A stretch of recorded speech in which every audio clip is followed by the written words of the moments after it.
அதாவது யாருமே இது வரைக்கும் பதிவு செய்யப்படாத ஒரு தளம் அது. அதாவது மாடுபிடி வீரர்களுடைய வாழ்க்கை, அவர்களுடைய ஒரு நாள் லைஃப் எப்படி இருக்குது, அந்த மாட்டை எப்படி தயார்படுத்துகிறாங்க, தன்னை எப்படி தயார்படுத்துகிறாங்க, அதை எப்படி வளர்க்குறாங்க. நீங்கள் நிறையா பற்றின தவறான தகவல் போது அதை வந்து குடும்பப்படுத்துகிறாங்க அப்படின்றதெல்லாம் போது அந்த படம் வந்திருந்துச்சுன்னா உண்மையிலேயே அந்த மாடுபிடி வீரர்களுடைய வாழ்க்கையை, அந்த மாட்டை அவங்க எப்படி நேசிக்கிறாங்க, எப்படி வளர்க்குறாங்க அப்படி தமிழ் சினிமாவில் அதை அந்த அந்த அந்த ஜானரில் ஒரு படமே இல்லை.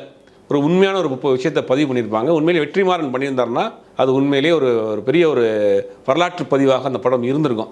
அது பல காரணங்களால் அப்படியே தள்ளி தள்ளி போய் கிட்டத்தட்ட 2020 இப்போ 25 5 வருஷம் ஆச்சு. கடைசியில் என்ன நடந்துச்சு அப்படின்னா, ஒரு சூர்யா தரப்புலேருந்து என்ன சொல்கிறாங்கன்னா, ஃபுல் பவுண்டட் ஸ்கிரிப்ட் கொடுங்க அப்படிங்கிறாரு. வெற்றிமாறன் வந்து இந்த ஸ்டைலில் உள்ளவர்.